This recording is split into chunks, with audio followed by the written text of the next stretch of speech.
Salmo 88:2 Traductor, P. Miguel Fuertes Lanero, Osa Sermón al pueblo de Hipona.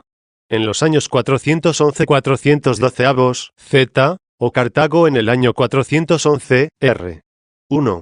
Prestad atención al resto del Salmo, del que os he hablado esta mañana, y exigid la piadosa deuda, que os ha de reintegrar por mi medio aquel que nos ha creado a vosotros y a mí. En los anteriores versículos del Salmo se anunciaba a nuestro Señor Jesucristo como promesa de Dios, y todavía se anuncian los siguientes que voy a comentar. De él, efectivamente, entre otras cosas, se dijo poco antes, y yo lo constituiré mi primogénito, excelso entre los reyes de la tierra. Le mantendré eternamente mi misericordia, y mi testamento le será fiel. Haré estable su descendencia por los siglos de los siglos, y su trono será como los días del cielo. De estas, y de todas las cosas anteriores del Salmo, desde el comienzo, os he dicho lo que pude. 2. VV.31-35.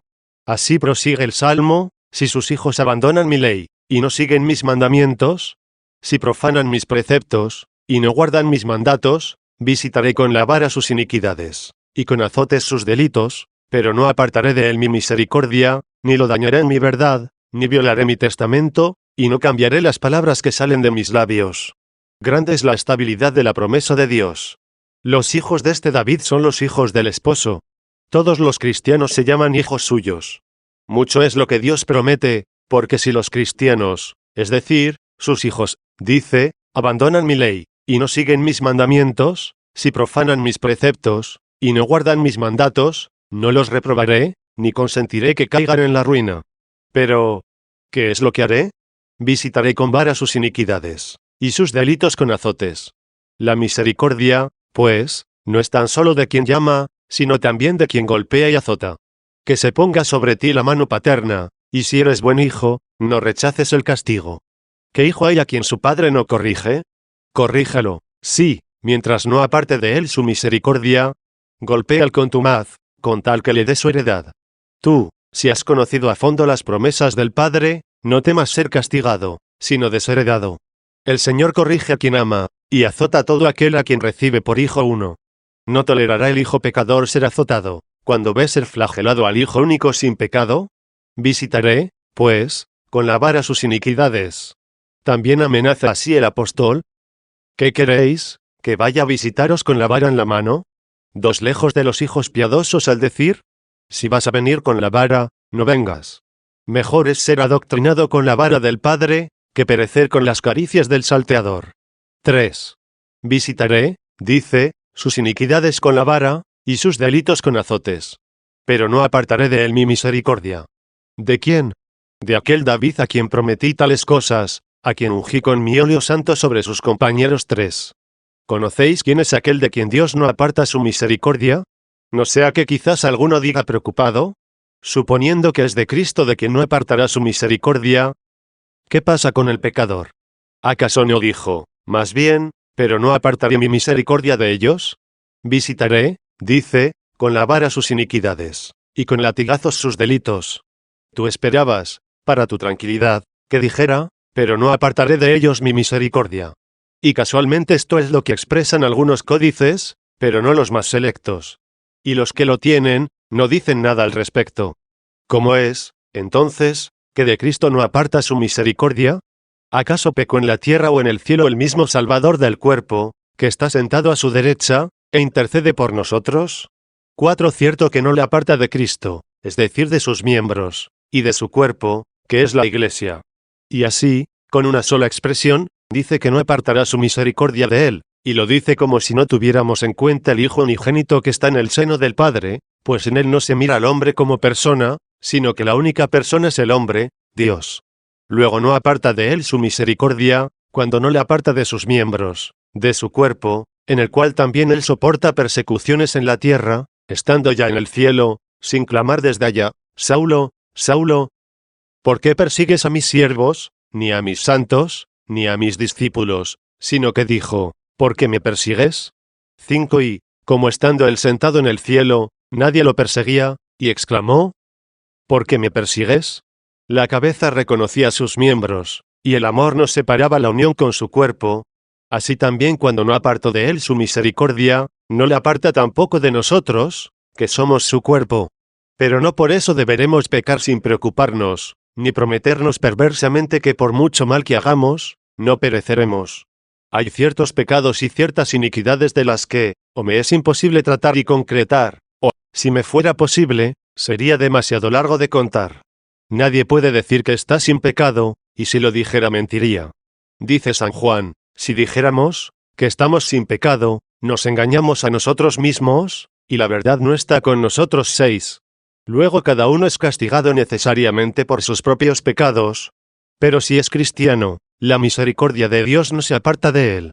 Ahora, si realmente a tanto llega tu iniquidad, que apartas la vara del que te castiga, o la mano del que te azota, si te indignas por la corrección de Dios, y huyes del Padre que te hiere, y no quieres soportarle como Padre, porque no perdona al pecador, tú mismo te has excluido de la heredad.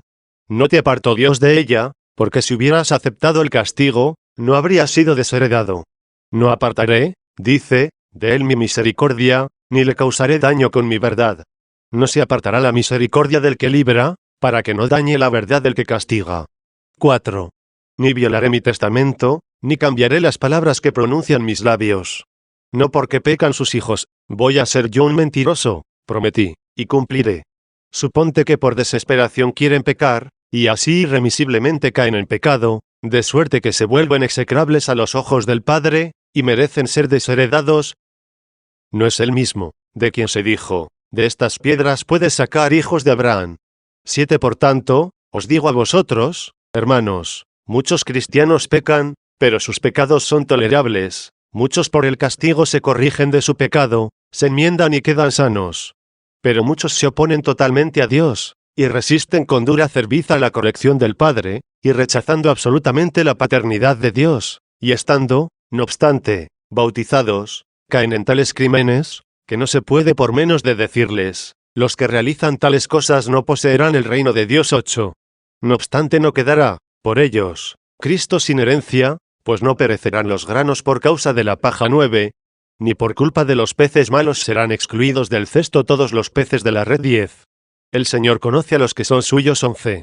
Pues con seguridad ha prometido el que nos predestinó antes de que existiéramos, a los que predestinó, a estos los llamó, a los que llamó los justificó, y a los que justificó, los glorificó. Si Dios está con nosotros, ¿quién estará contra nosotros? 12. No nos dañará Dios con su verdad, ni violará su testamento. Su testamento permanece inconmovible, porque Él mismo con su presciencia, se predestinó a los herederos, y no cambiará las palabras que proceden de sus labios. 5. VV.36-38. Escucha para tu certeza, escucha para tu seguridad, si tú te reconoces entre los miembros de Cristo. Una vez juré por mi santidad, no mentiré a David. ¿Esperas que de nuevo jure Dios? ¿Cuántas veces he de jurar, si jurando una sola vez, miente? Juró una sola vez por nuestra vida el que por nosotros envió a su único Hijo a la muerte. Por mi santidad juré una sola vez. No mentiré a David, su linaje permanecerá eternamente. Eternamente permanece su linaje. Porque el Señor conoce quiénes son los suyos. Y su trono será como el sol en mi presencia, y como la luna llena eternamente, y un testigo fiel en el cielo. Su trono es el de aquellos a los que domina, sobre los que se sienta, sobre los que reina. Si son sus tronos, son también sus miembros, como nuestros miembros son el trono de nuestra cabeza. Mirad cómo todos nuestros miembros soportan nuestra cabeza. La cabeza no soporta nada sobre sí, sino que ella es sostenida por el resto de los miembros, como si todo el cuerpo del hombre fuera el trono de la cabeza. Así que su trono, es decir, todos aquellos sobre los que reina Dios, serán, dice, como el sol en mi presencia, porque los justos resplandecerán en el seno de mi Padre como el sol. 13. Pero espiritualmente, no corporalmente, como luce este sol desde el cielo, al cual hace brillar sobre buenos y malos. Este sol no solo se hace presente a los hombres, sino también a los animales, incluso a las diminutas moscas. ¿Cuál de los más viles animales no ve este sol? Pero refiriéndonos al otro sol, ¿qué dice en realidad? Como el sol en mi presencia. No en presencia de los hombres, no de la carne, no en presencia de los animales mortales, sino en mi presencia. ¿Y como la luna? ¿Pero qué luna? La eternamente llena. Pues aunque esta luna que conocemos, sea plena, al día siguiente comienza a menguar, después de haber sido plena. Como la luna, dice, eternamente plena, así se afianzará su trono como la luna, pero como luna eternamente plena. Si su trono es como el sol, porque también como la luna, las escrituras en la luna suelen simbolizar la mortalidad de esta carne, por su aumento y disminución, por su forma pasajera. Por otra parte, también, Jericó, significa luna, con razón aquel que descendía de Jerusalén a Jericó, cayó en manos de los ladrones 14, ya que de la inmortalidad bajaba a la mortalidad. Esta carne, pues, es semejante a la luna, que siempre y en cada mes soporta el crecimiento y la disminución. Pero esta nuestra carne será perfecta en la resurrección, y fiel testigo en el cielo. Por tanto, si solamente nos perfeccionásemos en el alma, nos compararía únicamente al sol, y al revés, si solo nos perfeccionásemos en el cuerpo, nos compararía únicamente a la luna. Pero como Dios nos perfecciona en alma y cuerpo, se dijo atendiendo al alma, como sol en mi presencia, puesto que solo Dios ve el alma, y se dijo como luna atendiendo al cuerpo, que será eternamente perfecto en la resurrección de los muertos, y se añadió, y testigo fiel en el cielo, porque todas estas verdades se anunciaban para la resurrección de los muertos. Os ruego, por favor, que me escuchéis esto de nuevo y con mayor claridad, y que lo guardéis en la memoria. Pues veo que algunos lo han entendido, pero otros quizá preguntarán todavía qué es lo que he dicho. En ningún artículo la fe cristiana es tan rechazada como en la resurrección de la carne. Así es, aquel que nació para ser signo de contradicción 15, resucitó su carne para ir al encuentro del que lo niegue. Y el que podía haber sanado sus miembros de manera que no apareciesen las heridas, reservó en su cuerpo las cicatrices, para sanar en el corazón la herida de la duda. De hecho, sobre ninguna cosa se impugna tan vehemente, tan pertinaz, tan obstinada y ardorosamente la fe cristiana, como sobre la resurrección de la carne. Muchos filósofos gentiles disputaron largamente sobre la inmortalidad del alma, y han dejado a la posteridad numerosos y variados libros en los que afirman que el alma humana es inmortal, pero al llegar al tema de la resurrección de la carne, no titubean, sino que con toda claridad se oponen, y tal es su oposición, que afirman que es imposible que esta carne pueda subir al cielo. Y por eso mismo, esta luna eternamente plena, es un testigo fiel en el cielo contra todos los contradictores. 6. VV.39-46. Todo esto que se ha prometido, es sobre Cristo. Y qué ciertas, qué firmes, qué claras y evidentes son estas promesas. Pues aunque algunas estén rodeadas de misterios, otras, en cambio, son tan claras, que por ellas fácilmente se descubren las oscuras. Estando así las cosas, mirad lo que sigue, pero tú lo has rechazado y reducido a la nada, has diferido al tiempo a tu Cristo. Has anulado el testamento de tu siervo, has profanado y echado por tierra su santuario, has derribado sus muros, has sembrado el terror en sus fortalezas. Todo viandante lo saquea, y es la burla de sus vecinos. Exaltaste la diestra de sus enemigos, y has alegrado a sus adversarios. Le quitaste la ayuda a su espada, y no lo has sostenido en la pelea. Le has impedido toda purificación, has derribado por tierra su trono. Has abreviado los días de su reino. Lo cubriste de ignominia. ¿Qué es esto? Prometiste todas aquellas cosas de más arriba, y ahora has hecho todo lo contrario. ¿Dónde están las promesas de las que poco antes nos alegrábamos, a las que ardientemente aplaudíamos, de cuya seguridad nos congratulábamos? Es como si uno hubiera prometido, y otro hubiera lo echado todo por tierra. Pero lo más sorprendente es que no se trata de otro, sino que, tú mismo, tú el que prometías, tú el que para superar toda duda humana llegaste a jurar, prometiste todo aquello e hiciste todo esto. ¿Cómo se mantendrá mi fe en tu juramento? ¿Dónde encontraré cumplidas tus promesas? ¿Cómo es esto? ¿Prometió Dios algo en falso, o juró falsamente? ¿Por qué prometió aquello y ha hecho esto? Yo digo que ha hecho estas cosas, para confirmar las prometidas. Pero, ¿quién soy yo que digo esto? Veamos si quien dice esto es la verdad. Y entonces mis palabras no serán vacías. Era David a quien iban dirigidas todas estas promesas, que se deberían cumplir en su descendencia, que es Cristo. Sin embargo, los hombres esperaban que las promesas hechas a David, se cumplirían en David. Por lo cual, para que no sucediera que un cristiano diga, esto se dice de Cristo, y otro le contradiga, diciéndole, no, esto se refiere a David, y así esté equivocado, al ver que todo se cumplió en David, digo que las anuló en David, para que al ver que no se cumplieron en él, y que necesariamente debían cumplirse, busques otro en el cual se hayan cumplido. Algo parecido sucedió con Esaú y Jacob, en que al mayor se le sometió el menor, cuando en la escritura se dice, el mayor servirá al menor 16. Y así, al ver no cumplido en los dos anteriores lo que se dijo, esperes a 2 pueblos en los que se cumpla lo prometido por Dios, que no miente. En verdad, dijo a David, que yo pondré sobre tu trono a uno de tu descendencia 17. Prometió algo para siempre a uno de su descendencia. Nació Salomón, y adquirió tanta sabiduría, que podía pensarse cumplida en él la promesa de Dios sobre la estirpe de David. Pero cayó Salomón, y dejó el lugar para esperar a Cristo. Y como Dios, que no puede engañar ni ser engañado, no puso su promesa en quien sabía que iba a caer, sino que quiso que tú, después de su caída, volvieras a él tu mirada y le exigieras lo que había prometido. Entonces, Señor, tú has mentido. ¿No cumples lo que prometiste? ¿No muestras lo que has jurado? Quizás te habría respondido Dios aquí, cierto que juré y prometí, pero este no quiso perseverar. ¿Entonces qué? Tú, oh Señor, Dios, ¿no sabías de antemano que este no iba a perseverar? Sin duda que lo sabías. Entonces, ¿por qué me prometiste algo eterno en quien sabías que no iba a perseverar? ¿Acaso no afirmaste tú, aunque abandonen mi ley, y no caminen según mis preceptos, ni guarden mis mandatos, y violen mi alianza, con todo, permanecerá firme mi promesa, y se cumplirá mi juramento? Juré una vez en mi santidad, o sea, en mi secreto, en aquella misma fuente donde bebieron los profetas que nos han manifestado a nosotros estas cosas, una vez, dice, he jurado, no mentiré a David. Manifiesta, pues, lo que juraste. Cumple lo que has prometido. Le fue sustraído a este David, para evitar que se esperase su cumplimiento en este David. Y ahora espera lo que yo he prometido. 7. Todo esto era conocido por el mismo David.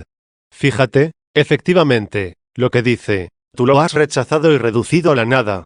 ¿Dónde están, pues, tus promesas? Has reenviado al tiempo a tu Cristo. Aunque manifieste algunas cosas tristes, estas palabras nos reaniman. Sigue totalmente firme, oh Dios, lo que prometiste, puesto que a tu Cristo no lo has eliminado, sino que solamente lo has diferido. Fijaos lo que sucedió a este David, en quien los ignorantes esperaban que Dios cumpliría sus promesas, para que con mayor firmeza se esperara el cumplimiento de las promesas de Dios en otra persona. Has reenviado al tiempo a tu Cristo. Has anulado el testamento de tu siervo. ¿Dónde queda, pues, el Antiguo Testamento de los judíos? ¿Dónde aquella tierra de promisión, en la que sus habitantes pecaron, y de la que emigraron cuando fue saqueada? Buscas el reino de los judíos, y no existe. Buscas el altar de los judíos, y tampoco lo hay. El sacrificio de los judíos, y tampoco. El sacerdocio, y no existe. Aboliste el testamento de tu siervo. Has profanado y echado por tierra su santuario. Has manifestado que era terreno todo aquello que tenían como sagrado. Has derribado todos sus muros, con los que lo habías protegido. ¿Cómo habría podido ser saqueado, si no habiendo destruido sus muros? Pusiste el temor en sus fortalezas. ¿Qué quiere decir aquí el temor? ¿Que se les pueda decir a los pecadores, si Dios no perdonó a las ramas naturales, tampoco te perdonará a ti? 18. Y sigue, lo han saqueado todos los transeúntes, es decir, todos los que pasan por el camino, o sea, por esta vida, han saqueado a Israel, han saqueado a David. Ante todo mirad los harapos de aquel pueblo esparcidos entre todas las naciones. Pues de los judíos se ha escrito en otro salmo, serán presa de las zorras. 19. La escritura llama zorras a los reyes impíos, fraudulentos y tímidos, a quienes atemoriza el poder ajeno. Por eso el mismo Señor, refiriéndose a Herodes, que lo amenazaba, dijo, id a decir a ese zorro. 20. El rey que no tiene miedo a ningún hombre no es zorra, es el león de la tribu de Judá, a quien se le dirigen estas palabras, has subido, y, recostándote, has dormido como un león. 21. Subiste con poder, dormiste con poder, te dormiste porque lo has querido. Por eso se dice en otro salmo, yo me dormí. No quedaría completa la frase diciendo solamente, me dormí y he entrado en el sueño, y he despertado, porque Dios me sostiene. 22. ¿Por qué se añade yo? Y con gran énfasis ha de pronunciarse este yo. Yo me dormí. Los judíos se ensañaron, lo persiguieron. Pero si yo no hubiera querido, no me habría dormido. Yo me dormí.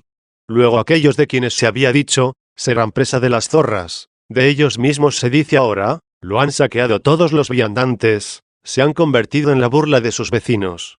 Has exaltado la diestra de sus enemigos. Has alegrado a todos sus adversarios. Fijaos en los judíos, y veréis cómo se ha cumplido todo lo anunciado. Le has quitado la ayuda de su espada. Solían luchar pocos y derrotar a muchos. Le has eliminado la ayuda a su espada, y no lo has socorrido en la batalla.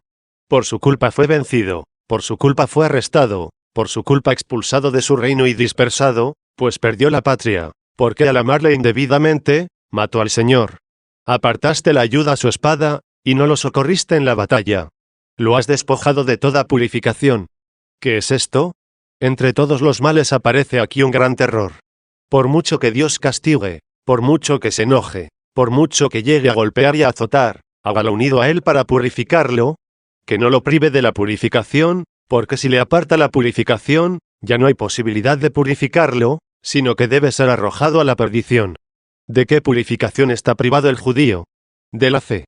Porque de la fe nos viene la vida 23, y de la fe se ha dicho, purificó sus corazones por la fe 24, y puesto que solo la fe en Cristo purifica, al no creer en Cristo, están privados de la purificación. Lo has despojado de la purificación, has estrellado su trono arrojándolo contra la tierra, y con razón lo destrozaste. Has acortado los días de su trono, creían que iban a reinar eternamente. Lo has cubierto de ignominia. Todo esto les sucedió a los judíos, pero sin ser Cristo excluido, sino retardado. 8. V.47. Veamos, pues, si Dios cumple sus promesas. Después de estas cosas fuertes que he dicho haberles sucedido a aquel pueblo y aquel reino, para que no se creyese que Dios había cumplido en él lo que había prometido, y que no había de dar otro reino en Cristo, un reino que no tendrá fin, el profeta se dirige a él y dice: ¿Hasta cuándo, Señor, estarás siempre alejado? No hay duda de que no se apartará de ellos para siempre, porque la ceguera le ha sobrevenido en parte a Israel, hasta que entre la totalidad de los gentiles, y así todo Israel será salvado. 25. No obstante, mientras tanto, arderá como fuego tu ira. 9. V.48-49. Acuérdate de quién soy yo. Este David, que en cuanto a la carne está entre los judíos, pero en esperanza está en Cristo, dice: acuérdate de quién es mi persona. Pues no porque los judíos hayan quedado abatidos y excluidos, se ha anulado también mi persona. De hecho, de aquel pueblo nació la Virgen María, y de la Virgen María la carne de Cristo. Una carne que no fue pecadora, sino purificadora de los pecados. Ahí, dice, es donde yo estoy. Recuerda cuál es mi persona.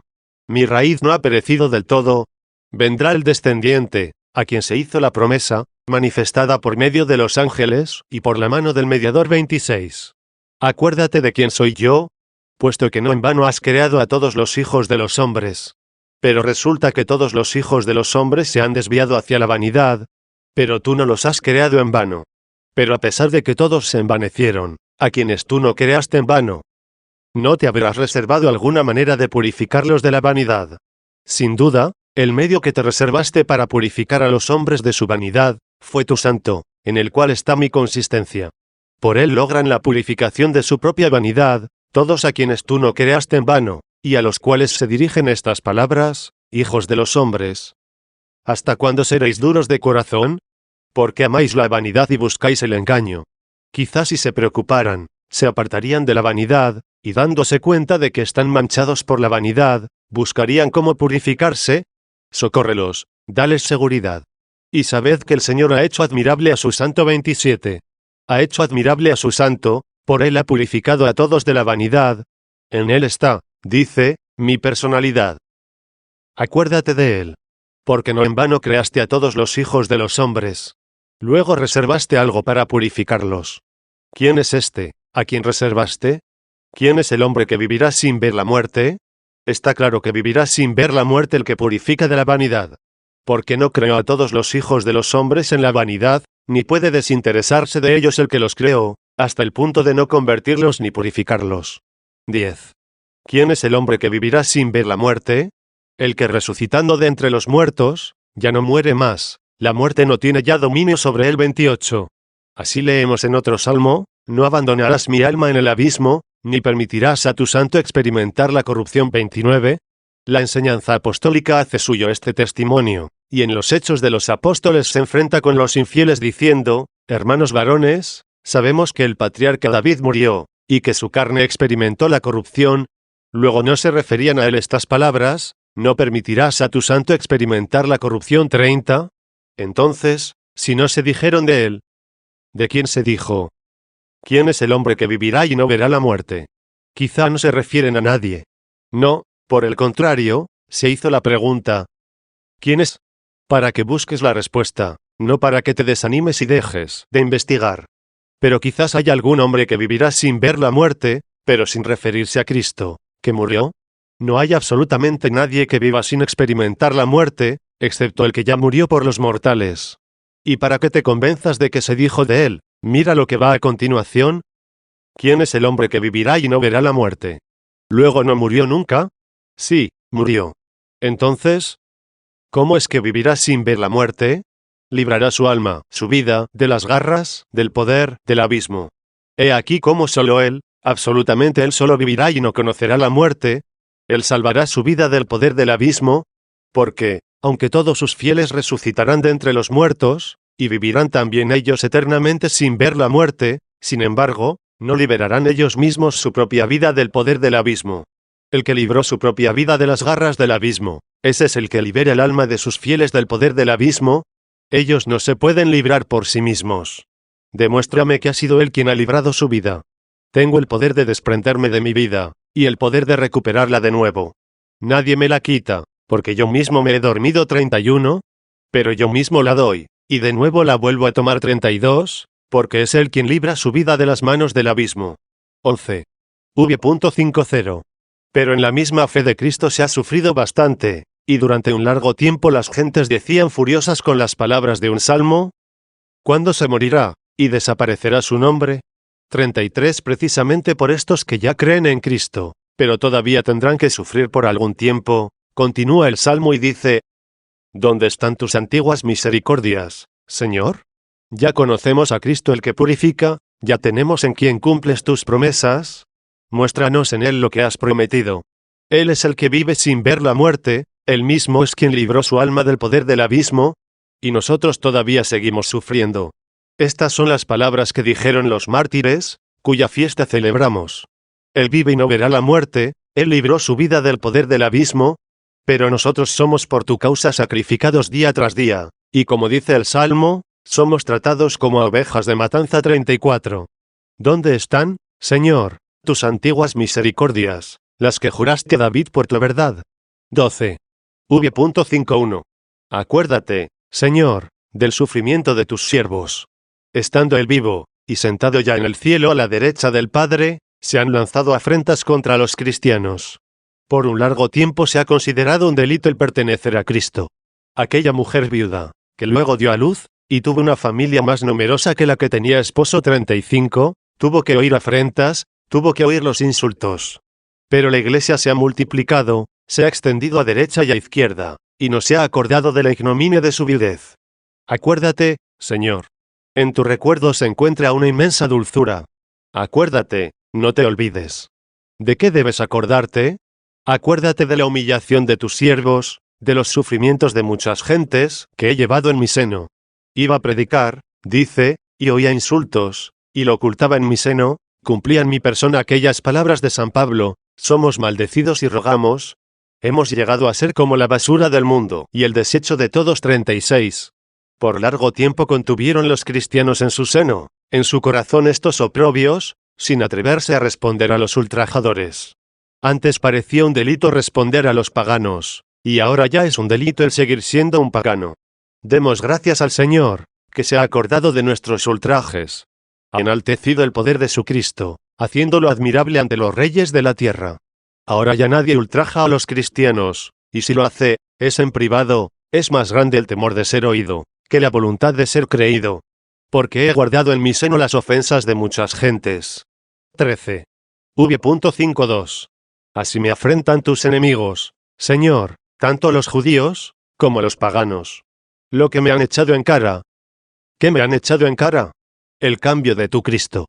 Esto me encararon, que Cristo había muerto, que Cristo fue crucificado. ¿Qué es lo objetáis, insensatos?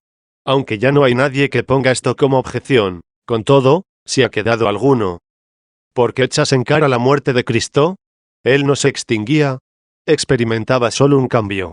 Si decimos que murió, fue solo por 3 días. Es esto lo que increparon tus enemigos, no la pérdida, no la eliminación, sino la mutación de tu Cristo. Pasó de una vida temporal a una vida eterna. Cambió de los judíos a los gentiles, y cambió también de la tierra al cielo. Salgan ahora al público los parlanchines enemigos y reprochen todavía el cambio de tu Cristo. Ojalá que ellos también cambiasen, y entonces no reprocharán el cambio de tu Cristo. Pero les desagrada el cambio de Cristo, porque ellos no quieren cambiar. No, entre ellos ni hay cambio, ni hay temor de Dios. 37. Esto es lo que me han reprochado tus enemigos, el cambio de tu Cristo. 14. V.53. Ellos me reprocharon el cambio. ¿Y tú? ¿Qué hiciste? La bendición del Señor por siempre. Amén, amén. Demos gracias a su misericordia, demos gracias a su gracia. Nosotros damos gracias de palabra, pero en realidad no damos gracia, ni la devolvemos, ni la restituimos, ni la pagamos. En realidad, nosotros somos los beneficiarios de la gracia. Él nos ha salvado gratuitamente, Él no tuvo en cuenta nuestras maldades, Él nos ha buscado sin que nosotros lo buscásemos. Nos encontró, nos libró del dominio del diablo y del poder de los demonios.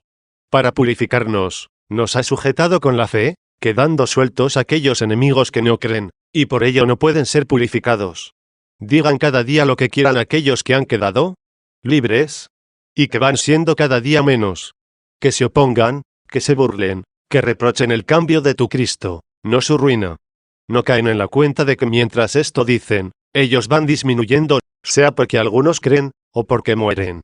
Su maldición es temporal, pero la bendición del Señor es eterna. Y para confirmar esta bendición, y no haya ningún temor, añade, que así sea, que así sea. Esta es la rúbrica de la garantía de Dios. Luego, estando seguros de sus promesas, reconozcamos las presentes, y esperemos las futuras. Que el enemigo nos aparte del camino, para el que nos reúne como a sus polluelos bajo sus alas, nos dé calor. No nos separemos de sus alas, no sea que el gavilán que vuela por los aires nos arrebate como a pollitos aún implumes. El cristiano no debe confiar en sí mismo, si quiere estar seguro, vaya creciendo bajo el amparo materno. Cristo es la gallina que reúne a sus polluelos. Mirad cómo reprende con lamentos a la incrédula ciudad de Jerusalén. ¿Cuántas veces he querido reunir a tus hijos, como la gallina reúne a sus polluelos bajo sus alas, y no has querido? Pues mirad, vuestra casa os quedará desierta. 38. Por eso se dice aquí, has esparcido el terror en sus fortalezas. Porque como ellos no quisieron cobijarse bajo las alas de esta gallina, y con ello nos dieron un tal ejemplo, que deberemos tener pavor a los espíritus inmundos del aire, que están buscando siempre a quien atrapar, cobijémonos bajo las alas de esta gallina de la divina sabiduría, puesto que por sus polluelos se hizo débil hasta la muerte. Amemos al Señor nuestro Dios. Amemos a su iglesia. Amémosle a Él como Padre, y a ella como Madre, a Él como Señor, y a ella como a su servidora, porque somos hijos de su esclava. Pero este matrimonio está edificado sobre una grandísima caridad, nadie puede ofender a una parte y estar bien con la otra. Que nadie diga, yo doy culto a los ídolos, consulto a los augures y adivinos, pero no abandono a la iglesia de Dios. Soy católico. Respetando a la madre, ofendes al padre. Otro dice, yo de todo eso nada, no consulto a adivinos, no voy en busca de los augures, ni de oráculos sacrílegos, ni voy a adorar a los demonios, ni doy culto a las piedras, pero formo parte de la secta de Donato. ¿De qué te sirve no ofender al padre, que reclama venganza por la madre ofendida? ¿De qué te aprovecha confesar al Señor, honrar a Dios, predicarlo, reconocer a su Hijo, y confesarlo sentado a la diestra del Padre, si ultrajas a su iglesia? ¿No te sirven de ejemplo, ni te corrigen los matrimonios humanos? Pues mira, si tuvieras un patrón, a quien rindieras honor siempre, y entrases cada día en su casa, no digo únicamente para saludarlo, sino también para rendirle honor y servicios, y además le reverenciases con fidelidad. Si difundieras una sola calumnia contra su esposa, ¿te atreverías, por ventura, a entrar en su casa? Estad, carísimos, unidos unánimemente a Dios como Padre, y a la Iglesia como Madre. Celebrad con sobriedad la festividad de los santos, para que imitemos a los que nos han precedido, y se alegren de vosotros quienes por vosotros oran, para que la bendición del Señor permanezca siempre sobre vosotros. Amén, amén.